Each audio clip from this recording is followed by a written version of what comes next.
Olá, seja muito bem-vindo, seja muito bem-vinda ao seu momento semanal de estudos de glaucoma. Eu sou Samantha Vasques, oftalmologista especialista em glaucoma e catarata do Rio de Janeiro, e estou aqui com vocês no Glaucoma Academy para ensinar vocês a cuidarem melhor dos seus pacientes com glaucoma. Nessa aula de hoje, eu vou falar um pouquinho sobre qual é a pressão intraocular-alvo que a gente deve buscar para os nossos pacientes e quais são os fatores que a gente deve levar em conta na escolha dessa pressão intraocular-alvo para o nosso tratamento. Esse é um tema que é muito importante porque é um erro muito comum que eu vejo os oftalmologistas cometerem no tratamento do glaucoma. É a pessoa ter um número mágico de pressão intraocular para todos os pacientes, quando na verdade isso não existe e o alvo de pressão ele precisa ser individualizado, levando em conta uma série de fatores que a gente vai ver nessa aula. Então tem oftalmologista que tem aquele número mágico do 16 e aí quer que todos os seus pacientes com glaucoma tenham essa pressão de 16. E aí tem o outro que é mais rigoroso e tem o número mágico de 12 e quer que todo paciente dele tenha essa pressão intraocular de 12. Mas esse tipo de generalização, quando a gente não individualiza esse alvo terapêutico, isso gera uma série de problemas. Primeiro, porque em alguns tratamentos, em alguns pacientes, a gente vai tratar demais, mais do que o necessário. Pacientes que não precisavam de alvo tão rigoroso, você vai encher de medicação e ele vai ter um monte de efeito colateral. E vai ter erro pelo outro lado também, pelo paciente que precisava de um alvo muito rigoroso, que precisava de uma pressão abaixo de 10 e você não individualizou isso e esse paciente vai progredir. Então a gente não deve nem exagerar, nem ser muito de leve com esse tratamento. A gente tem que ir na medida certa e para ir na medida certa a gente tem que saber a pressão alvo do nosso paciente. Via de regra, o que a literatura indica para a gente é que quando a gente está iniciando um tratamento de um paciente, que a gente estabeleça um alvo terapêutico inicial que seja uma redução de 20 a 30% em relação à pressão basal do seu paciente. Então, esse paciente que você diagnosticou, você vê quanto é a pressão dele sem colírios, diminui 20 a 30% e esse é o seu alvo terapêutico inicial. Mas é claro que tem que ter um pouco de bom senso nessa avaliação. A gente espera que essa continha matemática dê um resultado que fica mais ou menos em torno de 16 a 18, se a gente está lidando com um caso de glaucoma inicial. Se a gente tem um paciente de glaucoma moderado, a gente já quer pressões um pouquinho mais baixas, na faixa de 12 a 15. E se é um glaucoma avançado, a gente espera que isso resulte em pressões até 10. Então, não adianta você pegar o paciente que chegou com pressão de 40 no seu consultório, falar para ele que tem que reduzir em 20%, e aí você vai chegar a uma conta que vai dar 32, e é óbvio que essa redução não vai ser suficiente para controle de doença. Então, essa continha dos 20 a 30%, ela é super válida, mas a gente tem que ter um pouco de bom senso na interpretação desse resultado e nos fatores que vão influenciar nessa interpretação. Então, quais fatores são esses que a gente deve levar em conta? O que vai fazer eu pensar, opa, essa conta não deu certo, eu quero menos pressão para o meu paciente? Quais são esses fatores de risco que a gente deve avaliar? O primeiro acabou que eu até já falei ali naquele primeiro slide, que é o estágio de doença. Então, a gente nunca vai ter o mesmo alvo terapêutico para pacientes que têm diferentes estágios de doença. É óbvio que um paciente com glaucoma avançado, eu vou ser mais rigorosa nesse controle do que um paciente com um glaucoma inicial. Agora, uma ressalva, apesar de a foto que vocês estão vendo aí ser dessa escavação subtotal, não é o aspecto do nervo que a gente usa para classificar estágio de doença, mas sim o campo visual, que é outro erro comum que eu vejo o oftalmo olhar a escavação, ver uma escavação muito grande, falar que aquele glaucoma é avançado e estabelecer um alvo rigoroso. Quando, na verdade, escavação grande não quer dizer doença avançada. Quem diz pra gente diferente estágio de doença é o exame de campo visual. Então, sim, pacientes com campo tubular, com glaucoma avançado, com dano macular central pelo glaucoma, a gente vai estabelecer alvos de pressão mais rigorosos do que aquele paciente que tem um glaucoma inicial com campo visual normal. Então, o estágio de doença é um dos principais fatores de risco para esse paciente evoluir mal e que, portanto, vai refletir em a gente estabelecer um alvo de pressão mais rigoroso.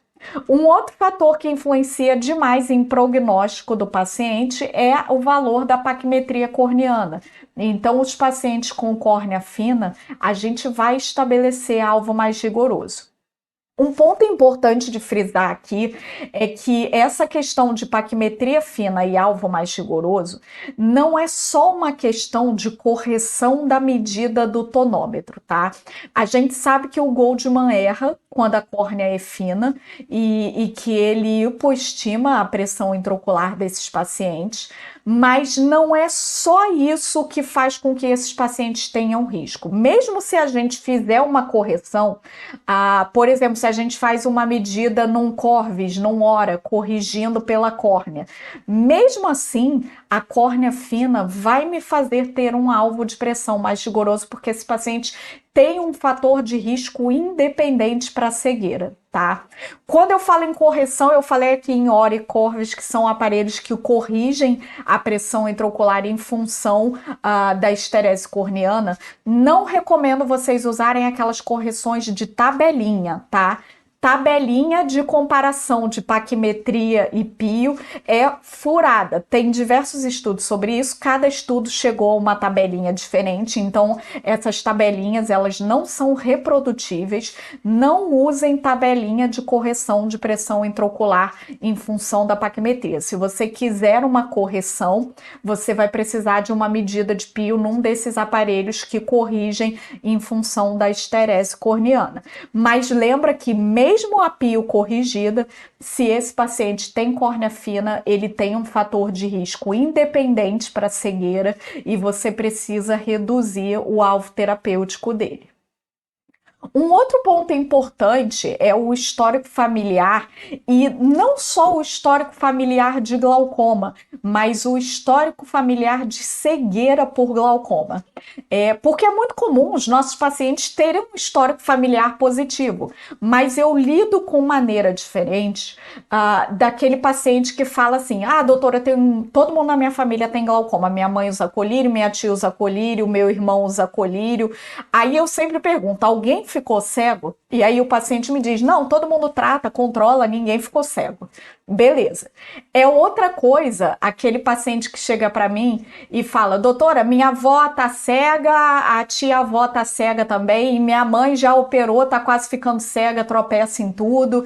Então, esse histórico de que é um glaucoma que cega, ele me deixa muito mais preocupada do que aquele histórico familiar de que tem vários casos, mas que todo mundo preservou visão com o tratamento. Então, esse paciente que me conta que tem casos de cegueira por glaucoma na família, eu vou estabelecer alvo mais rigoroso, porque isso me indica que o paciente tem um pool genético de doença mais grave do que aquele outro caso em que ninguém ficou cego. Então, o glaucoma é uma doença poligênica e dependendo de quais genes esse paciente carrega, ele vai ter um risco maior ou menor de cegueira. A gente não tem por rotina na prática fazer estudo genético desses pacientes, pelo menos não por enquanto, mas o histórico familiar é um indicativo indireto de como que tá aquela seleção de genes daquele paciente, se são genes mais graves ou menos graves. Então, o histórico familiar de cegueira me faz ter um alvo pressórico mais rigoroso para o meu paciente também. A etnia também é importante.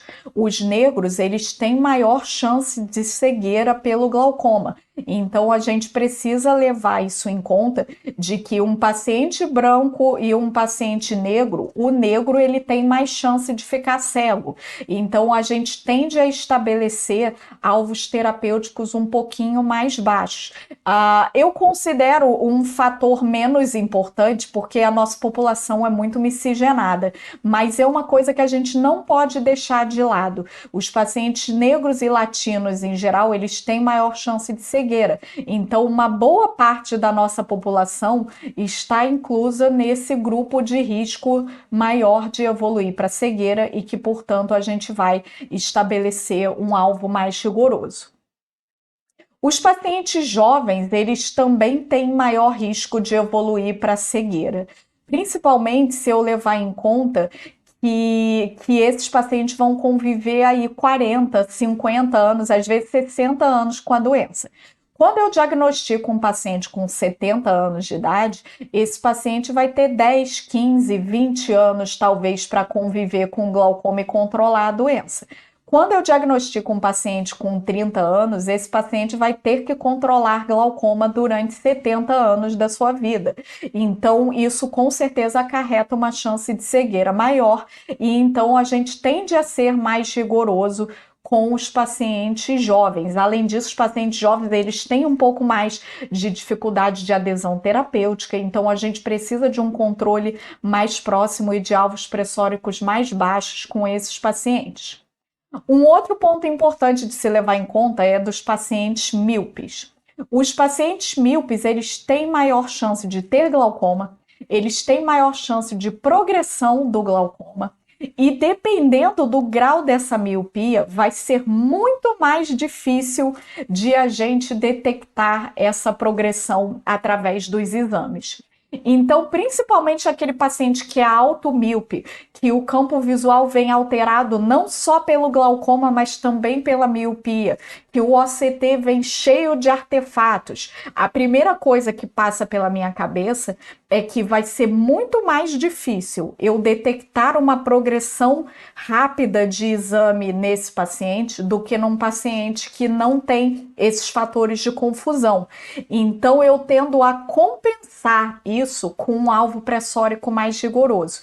Então, se é um paciente que eu sei que o exame dele é difícil de avaliar, que tem muitos fatores de confusão pela miopia e que talvez eu passe despercebida para mim discretas mudanças, eu tendo a compensar isso com um alvo pressórico um pouco mais rigoroso para esses pacientes.